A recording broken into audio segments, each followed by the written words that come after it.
Hi, I'm gay.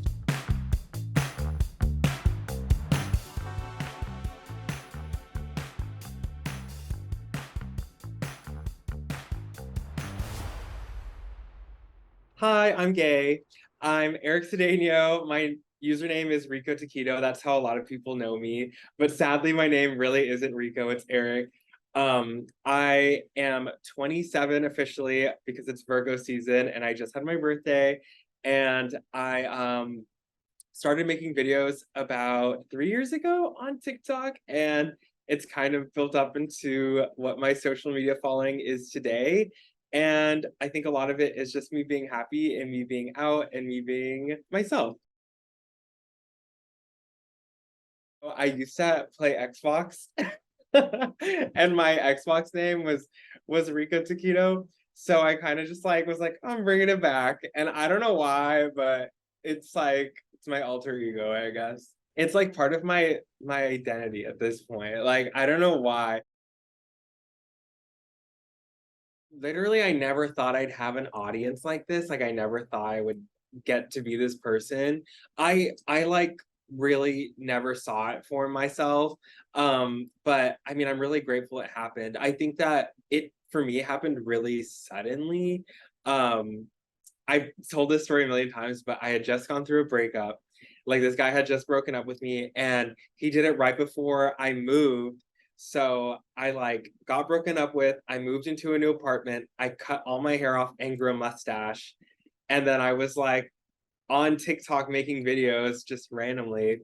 And people kind of responded to it in a way I never expected. I also like TikTok was the first time I ever talked about being gay like publicly. Like I never posted on I had multiple boyfriends and I never posted them on social media. I never like did my whole I'm coming out on Facebook. Like I never did any of that. I kind of just that was all just for me. So talking about being gay on the internet was like it was like the first time I ever kind of stepped into that, and I'm glad people liked it. I have waves of them. I had a really recent wave of like negative feedback, I guess you could call it. But it was because I was an ad that was promoted for like a can't like this project I was doing. And of course, a bunch of people who saw it, like the first thing out of my mouth was I'm gay because I didn't know it was going to be promoted. And so like of course like people who don't know me, who don't get gay people on their feed, who don't get ads that say I'm gay, like are going to be mad.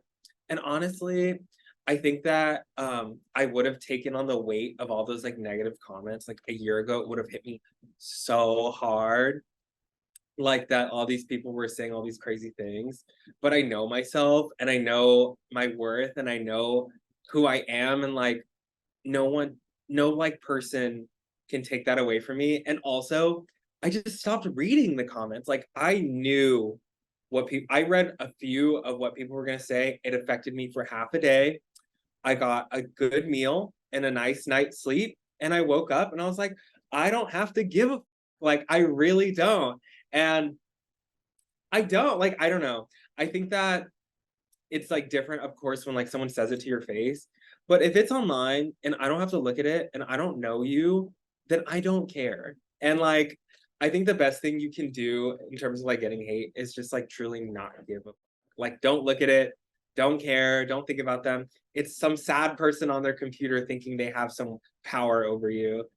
And the only reason that they could have power over you is if you read their comment and give it weight to like to yourself. So I don't know. I hope that's a good advice. I know like not looking at it isn't necessarily like the best, but also like what is responding gonna do? What is like I would rather just let them leave that comment, give me the engagement and go.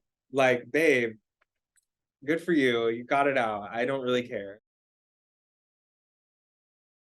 People will recognize me, but they don't know from where, and or they don't follow me, but they like they've seen my face before, and so I'll get so many people asking me like, "Did you go to this college? Did you when did you graduate? Did you graduate from this college? Or like, did we go to high school together?" And I'm like, No, I don't think so. But I never want to be like, oh, you know me from here. So I just kind of leave it. I never want to like assume that they know me from something. That seems so crazy to be like, no, you've probably seen me. Like, I don't think I don't know. So I'm kind of just like, no, I think you're thinking of someone else. And then I don't know. It's like, that's like the funniest part for me. I was like, I think you know me from the internet, but I'm not going to tell you that you do. So one time I was walking around NYU, like Washington Square Park, and this girl ran up to me and she's like, I love you so much. Like, you're one of the reasons I came out. And I was like, literally, like, I, it hit me like, whoa, like, that's really crazy in the moment. And then, like, later, it really hit me later that I think that was like something in my life that I never thought, because me just like existing and making funny videos and talking about being gay and like all these things, I never thought that it could equate to like someone wanting to be out or like someone wanting to live their life a little bit more authentically. And I think that the like that is the craziest thing that anyone's ever said to me in real life, like from like my videos and stuff. And like I have like the most amazing following. Like everyone sends me so much love. And like honestly, if I think about it too hard, I'll cry. But it's literally like so insane. And I'm really lucky to have like an audience who's like engaged and cares about me and wants to see me happy and thriving. And yeah, I don't know. I think that I get positive feedback all the time, but like when it's something big like that, it really hits me hard. I really try to bring a really positive energy to the internet. Like, I just try to like I genuinely am and always have been like a sunshiny person. And I think that more than anything, all I've ever wanted to do is just make people like laugh and smile. And I think that the platform like that I have right now is like kind of built on me being happy and excited for myself and also um I hope that people can like relate to me and I can brighten their days, even if it's not necessarily like through like direct empowerment of me like saying certain things. Like I feel like people see my joy and kind of absorb it. And I that's what I always hope that people like watch my stuff and it brings them joy and that it can make them smile. That's really my only goal. When I was a little kid, I wanted to be an orthodontist. And it's because I wanted to make people smile. And I think that I've done that in a different way than I could have ever expected. So I kind of accomplished my goal. My podcast name is Gay and Afraid, and it is kind of inspired by Naked and Afraid, but just because like the our origin story of the name is when I was in Boy Scouts. Sorry, give me a second. When I was in Boy Scouts as a little kid, I remember we were at a campsite and we are all sitting around the fire and this is supposed to be a funny story. Okay, so this guy named Michael, this kid, turned to me and all the other Boy Scouts turned to me and he goes, Eric, are you gay? And I literally nothing I was just filled with nothing in my body but gay and fear. And like I didn't know what to do. And I just think about that moment. Like so many people have that moment of, oh my God, I'm caught, or like, oh my God, they see it, or like they've been asked that question and it just like kind of devastates you a little. But for me, that moment now that I look back on it and I was like denying, I was like, no, no, I'm not gay. It's like so funny to look back at that now and think about like who I was destined to be and like how I didn't know how to like accept myself back then. And I don't know, it's a moment I'll never forget in my whole life. And I think it's kind of it's a positive moment for me now. But the podcast is really just I just want to interview people and ask them questions about like who they are and who they've been and where they think they're going. I like really want to turn it into this thing where it's like past, present, future, because my podcast is inspired by my past and I just want to like it's so fun to learn about people from the internet that you wouldn't get to hear these crazy you don't get to hear them talk for an hour normally. So I think that yeah, the podcast is really trying to like show people new sides of their favorite creators. I think that one of my favorite guests was Hunter. His name was Hunter, and he is pansexual, and he has two lesbian moms. So when he came out, they were just like, okay, they're like, whatever that means. Like,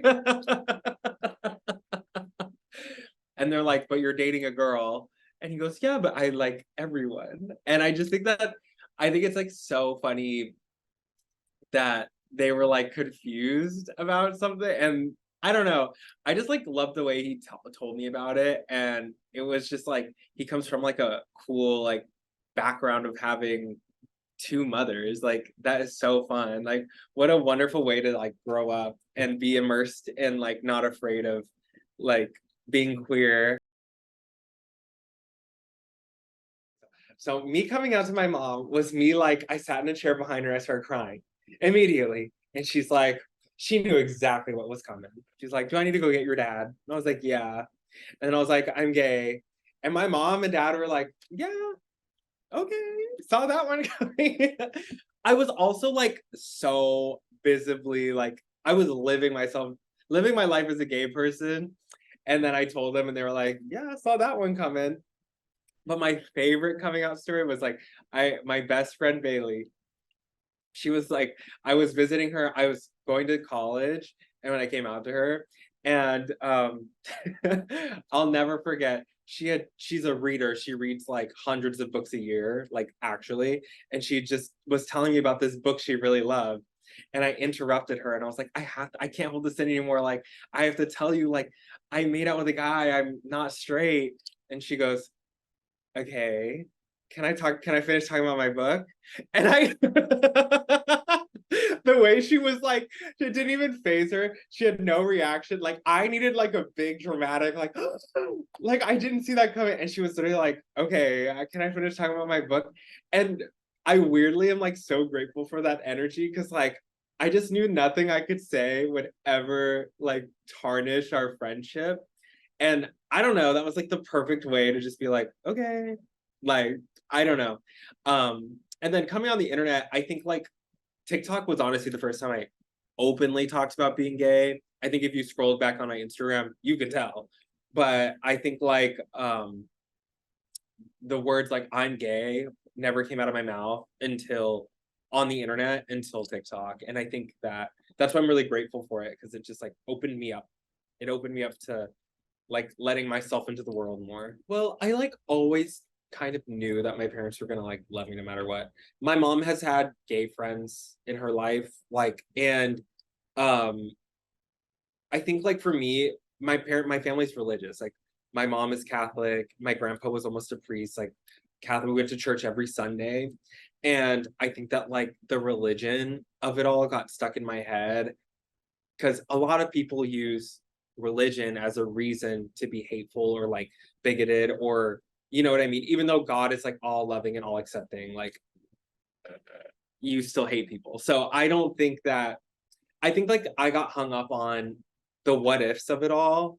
And I wanted to give myself like if it did go poorly or if it didn't go how I wanted, or if they needed space and time, I wanted to give myself that space and that time. So I came out to them when I was 21 and I had just moved to New York and I had an apartment of my own and a full-time job. And I was like, I was my own person. Like I was fully my own person living on my own when I came out to them. And um I was like definitely like a late I came out to all my friends when I was like 18 and I started being gay when I was like in college. Like I was just gay and I didn't really mask myself for when I went home and stuff. Like so I think they definitely knew already, but it was more just like I felt mentally I needed the safety net of like having my own space to go back to if I needed it. But as it turns out, they didn't care. I'm so grateful for my family every day. Like even my parents coming to visit me for my birthday, like my parents just wanted to be with me on my birthday because they love me that much. And I think that not every gay person, every queer person gets that relationship. So really grateful. I'm like super lucky. Even my grandparents like are super accepting, which I think is really, really cool. Like I love that for me. I think like the confidence in my queerness, if you will, it really, I think it came from after college. I moved out of Texas and moved to New York. And like, I think that's where I really found myself. I didn't have a sense of confidence in like being gay before I moved to New York. And then once I moved to New York, I had all this time to like just see gay people and have gay experiences and like meet a bunch of different types of gay people. I felt like in Dallas, I only knew like a few gay people and I didn't really get to befriend them as much as like I would have liked. So it was like I really didn't have my first gay best friend until I was 21, 22, living in New York. And that actually like really shifted everything for me. And then I think the internet actually really allowed me insight into like who I am and how other gay people are, and like they're also sharing all their experiences online too, and it really is like a gateway into being more introspective and seeing opportunities outside of yourself. And I think that's why so many people are gay or like coming out like right now as non-binary, trans, gay, bisexual. Like it's because you see people who are having the same experience as you, and you sometimes you can't piece it together until it's right in front of you. And for me, that was New York a lot, like the New York queer community. And for a lot of people, I think it's the internet. And I still feel like I'm growing into my gayness every day. Like I still feel like I get gayer all the time. And I'm like really happy about it. I think that it makes me more myself and it makes me happy. And I mean, I don't know. I'm gonna be gay forever, so I'm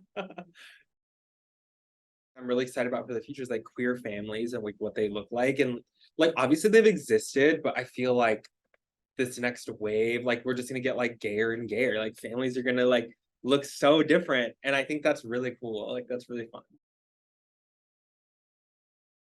If I had to say anything to the world, it'd be like everyone deserves to be happy and everyone deserves to live authentically. And if you're not out and you're thinking about coming out and this video somehow lands in your life, like this is a sign that it's time. And it only gets better after you come out. Like literally, as soon as you like stop blocking yourself from being who you are, the world opens up to you in ways you could never have expected. Like, and I think that if I wasn't gay, if I wasn't openly gay, I wouldn't be here right now and I wouldn't be who I am. I'd be really sad. And I think that everyone deserves joy and everyone deserves to be happy. So just like do what makes you happy.